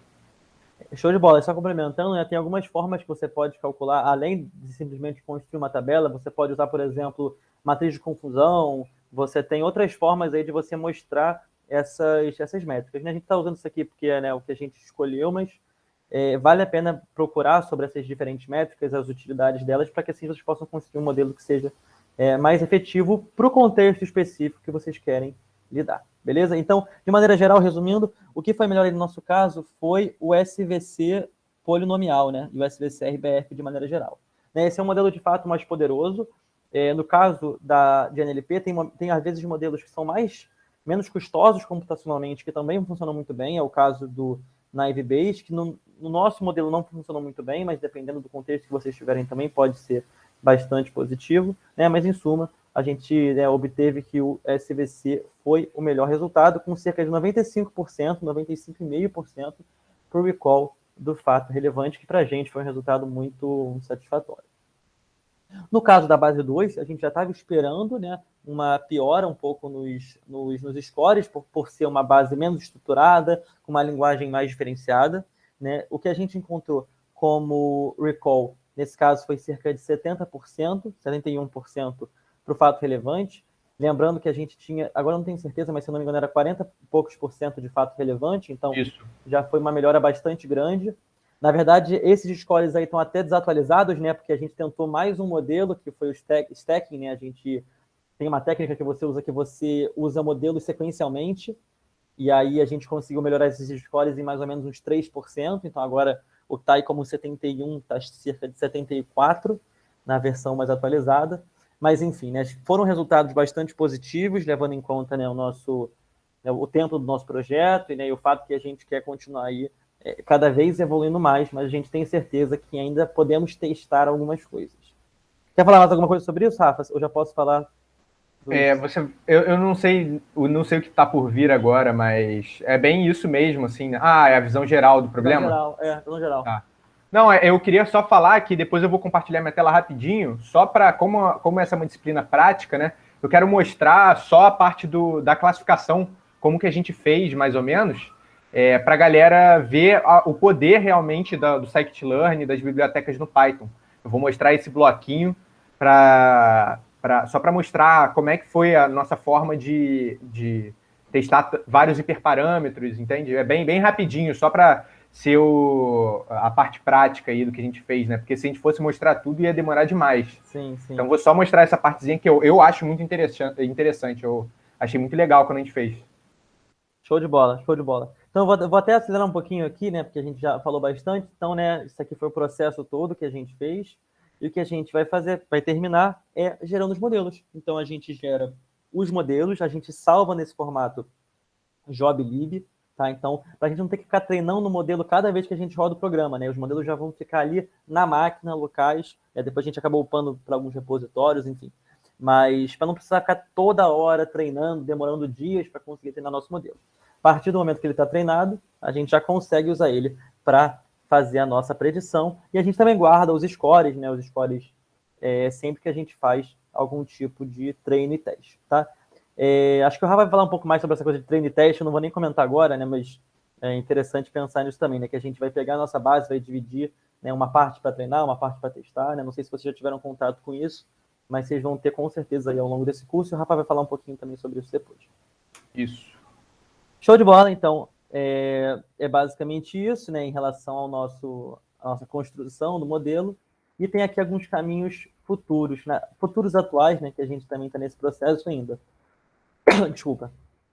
Então, a gente vai pensar em algumas mudanças no pré-processamento. Eu falei, por exemplo, da lematização anteriormente, né? Uma possibilidade, tirar algumas palavras específicas, né? Aumentar a nossa lista de stop words, fazer uma análise por similaridade, usar bigramas e trigramas. O que é isso? Ao invés da gente usar as palavras soltas, a gente pegar as palavras em dupla ou em trio, tá? Então, por exemplo, sei lá, o homem saiu de casa. Então, a gente pensa o homem como uma coisa só, homem de, né? Enfim, a gente vai pegar duplas de palavras ao invés de palavras soltas. Clusterização dos documentos, né? Então, antes da gente fazer a classificação, talvez a gente pudesse separar os documentos por temas e treinar um modelo para cada tema diferente, né? Talvez a classificação de modelos de esporte, de notícias relacionadas a bancos seja diferente da classificação de modelos de notícias relacionados a empresas de varejo, né? Então, isso pode ser um caminho interessante. Redes neurais, chegamos a pensar. Word embeddings, que isso é uma técnica para capturar as características semânticas das palavras, né? Então, tem uma série de modelos que são chamados BERT, em geral, né? BERT, que podem ser utilizados também para fazer a predição, ao invés do TF-DF. Enfim, as possibilidades são inúmeras, né? A gente está testando essas coisas aí, sempre tentando melhorar o nosso modelo. E só para terminar, quer falar mais alguma coisa, Rafa, antes disso? Não. Pode falar aí. Show de bola. Então, resultados animadores, né? Mas necessidade de teste com maior variedade de documentos. Então, a gente segue, né, testando com essas novas técnicas aí que eu falei anteriormente.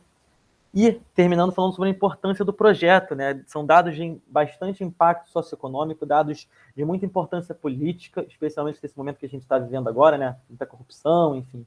Então, a gente usar esse potencial da universidade, essas técnicas que a gente aprende, né, nas aulas e né, em outros projetos, para um objetivo político, socioeconômico tão importante, né? Isso é muito válido, eu acho que isso é muito legal, sempre que a gente possa fazer, né? E isso foi feito por meio de uma parceria entre a universidade e uma empresa pública, né? Então, a gente espera que isso, né, tenha mais essas possibilidades. Vocês têm sempre a possibilidade de procurar por iniciações tecnológicas.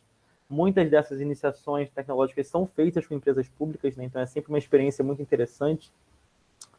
Por fim, né, a gente está aí esperando que esse trabalho possa contribuir na luta contra as fraudes financeiras. E é basicamente isso. Aqui tem as referências, né, algumas delas. E espero que tenha sido interessante, espero que tenha ficado tudo claro. Qualquer dúvida aí, só falar. Eu acho que o Rafa agora vai mostrar rapidamente o código para a gente terminar, né? Eu vou, então é isso, gente. Vou mostrar aqui rapidinho o código, que eu acho que é o que pode ter deixado vocês um pouco curiosos. A gente fez tudo em Python, 100% em Python mesmo. Eu vou mostrar para vocês só a parte dos modelos, né, do treino, como que a gente fez e como que a biblioteca do scikit-learn, que provavelmente vocês vão ver, ou dependendo do caráter do curso, vocês vão até implementar, né, algumas coisas. Mas vocês conseguem ver minha tela, não conseguem? Dá para ver sim. Beleza. Sim. Perfeito. Isso aqui, galera, a gente fez de uma forma que a gente bota os modelos aqui e todos os hiperparâmetros que a gente quer testar para cada modelo. Para quem não sabe, os hiperparâmetros são os atributos do modelo que você muda para você direcionar mais ou menos para a forma com que você quer que ele se comporte. Só para dar um exemplo, então os parâmetros vão ser como se fosse o nosso maquinário, né? Imagina que a gente tem, por exemplo, um carro, a gente escolhe qual é o volante dele, a gente escolhe qual é a marcha, a gente escolhe quais são as rodas, né? Então, como é que o nosso problema vai estar equipado aí para... Isso, perfeito. E a gente, usando a sua analogia, a gente pode pensar em um carro também que as ruas são diferentes.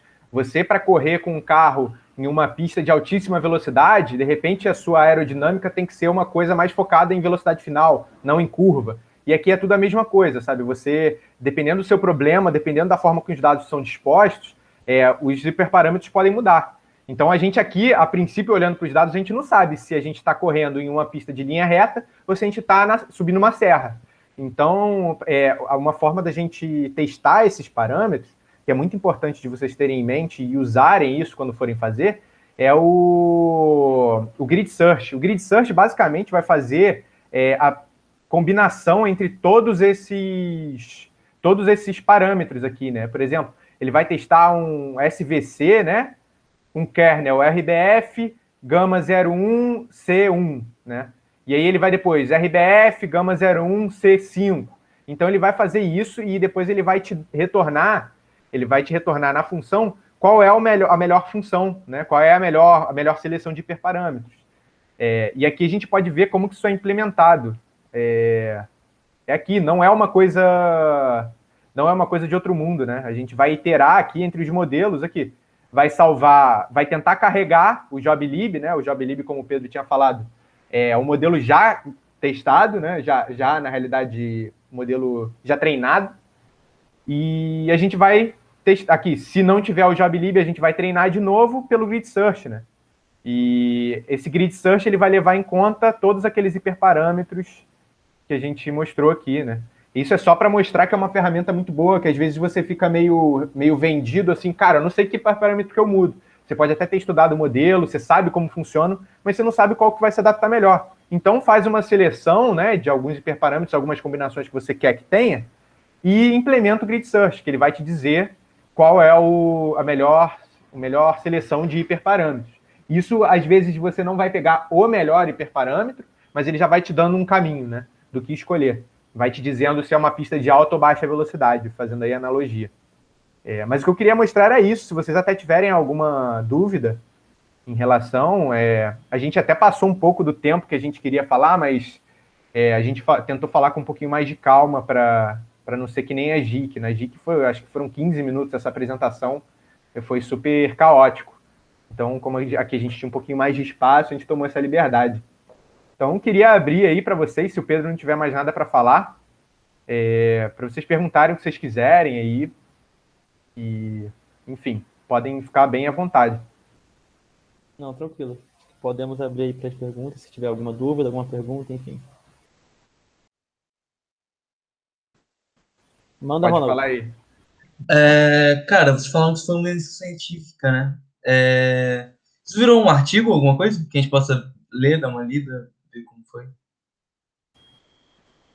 A gente ainda não tem um artigo publicado, né? A gente só tem essa apresentação e os códigos. A gente até já estava pensando como os próximos passos do projeto, a gente transformar isso num artigo, né? Vai ter Mas aquela conferência, pessoal, o SimBig que eu falei para vocês, coloca lá, pô. Uhum. Sim. Não, é uma possibilidade mesmo. Uhum. E, na verdade, Ronald, só para explicar, isso foi uma iniciação tecnológica, tá? Então, é interessante porque, geralmente, a iniciação tecnológica é diferente, é feita em parceria com uma empresa, né? Mas, na prática, acaba sendo um trabalho muito parecido com o de IC, né? Tem toda a parte de pesquisa, leitura, enfim, né? Mas, só para... Entendi. deixar claro. Eu percebi que você estava falando de iniciação tecnológica ao invés de científica, acho que era a mesma coisa, tá bom. Outra dúvida, esses códigos são abertos ou não? Ou é fechadão? Ô Pedro, eu não sei se você ia falar alguma coisa, mas eu acho que eles são fechados, né? Eu acho que, por enquanto, eles são fechados, principalmente pelos dados.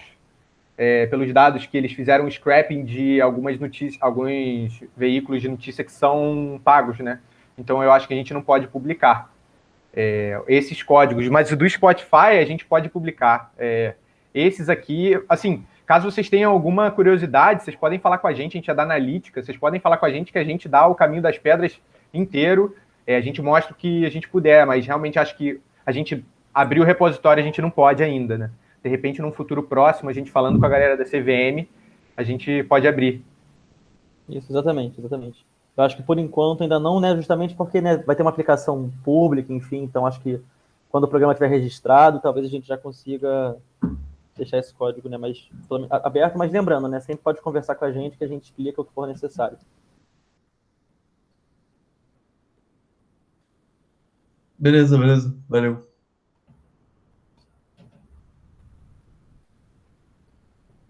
Show de bola. Mais alguma pergunta, pessoal? Alguma dúvida? Vocês fizeram o merchan do Analítica, mostraram no site? Não, então, a gente faz isso agora, né, Rafa? Acho que vai só mostrar rapidinho. Quer compartilhar aí, Rafa, por favor? Posso compartilhar sim. Deixa eu só abrir aqui que eu estava sem o navegador aberto. É bom que a gente mostra agora que tá em várias línguas, né? Tá super internacional o site. Sim. Eu vou só tentar acessar por outro browser que aparentemente... Compartilha aqui? Posso compartilhar? Pode compartilhar aí, é melhor.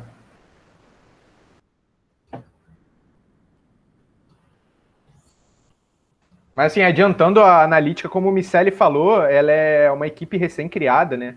Ela é de 2019, finalzinho de 2019, se eu não me engano. A gente já vem trabalhando aí com o Miceli, isso foi uma ideia do Miceli, né? Foi uma baita ideia boa e foi, na realidade, uma ideia dele com o Felipe Costa. O Costa veio falar comigo e a gente criou uma equipezinha e a gente começou a fazer um estudo dirigido, né, no início. A gente estudou o Desafio do Titanic, que vocês já devem conhecer, a gente leu partes de alguns livros super importantes. Provavelmente o Miceli vai vir a falar com vocês aí. E, assim, a gente ficou muito tempo trabalhando no desafio. Foi um desafio, mas não foi uma competição, né? Em relação ao dashboard da Covid, então por isso que a gente ficou muito tempo ali por trás dos panos trabalhando, e a gente trabalhou bem firme para botar isso no ar e fazer a manutenção, e agora a gente está abrindo para a galera. A gente teve o primeiro processo seletivo grande aí, foram mais de 300 inscrições, o Ronald é um dos que entrou, então o Ronald até ontem teve uma reunião com a gente já está vendo alguns desafios do Kaggle para participar. A gente vai ter uma competição do BNDES agora que a gente vai participar também. Então é uma iniciativa muito maneira que a gente está tentando da melhor forma botar para frente aí com a ajuda do professor, sempre dando todo o suporte e amparo para a gente aí. Rafinha, eu acho que o site está fora, de repente o Pedro deve estar atualizando alguma coisa agora. É possível que o nosso site estava em agora acho que 4 línguas, super poliglota aí, mas esse site fica hospedado no Raspberry dele. Então, eu acho que... já sei o que foi. Caiu a luz. Acabou de cair a luz na casa dele. Foi isso. Então é por isso, agora, galera. Mas o site, eu vou botar para vocês aí, para quem tiver interesse. Esse é o site. A gente está sempre aberto aí. Quem quiser falar com a gente, nós somos uma equipe bem, assim, eu diria acessível em questão de conhecimento. Assim, a gente pode dar... Tudo que a gente sabe, a gente não esconde jogo, é realmente para a universidade crescer como um todo, né? Então, obrigado aí também pelos elogios. Obrigado, galera, isso é bem legal. Valeu, pessoal. Então, pessoal, quero agradecer mais uma vez ao Rafael e ao Pedro pela apresentação, né? Então, assim, esse é bem o espírito do que eu espero que vocês tenham, tragam problemas, vejam problemas. A gente vai começar a fazer isso cada vez mais, então, deem uma olhada no livro, né, que eu compartilhei com vocês no começo da aula, né, eu vou colocar ele lá no Classroom também, e a gente vai fazer assim. Então, na terça-feira, vocês vão ter uma parte mais teórica com o Sadoc, preparando vocês para o que vai vir, né, E no caso do... nas quintas-feiras, uma parte um pouco mais prática, onde eu vou seguir esse livro, né? Os exemplos do livro estão em R, eu vou fazer em Python, né? Por uma questão de comodidade, né? A não ser que vocês queiram muito que eu faça em R, aí não tem problema também, mas eu imagino que não seja o caso, né? E de vez em quando eu vou chamando uma galera para dar umas palestras para vocês, falarem dos problemas, tratando de coisas do mundo real, né? Até talvez essa área até de finanças, que é uma coisa que eu tenho me aproximado cada vez mais, tá bom? Então, pessoal, agradeço mais uma vez ao Pedro e ao Rafael, a galera da Analítica. Desejo vocês uma ótima tarde e estão todos liberados e um excelente final de semana para vocês, tá bom? Obrigado mais uma vez, Pedro e Rafael. Se cuidem, vou parar aqui a gravação. Dúvidas, traumas, desilusões, coisas que vocês queiram perguntar?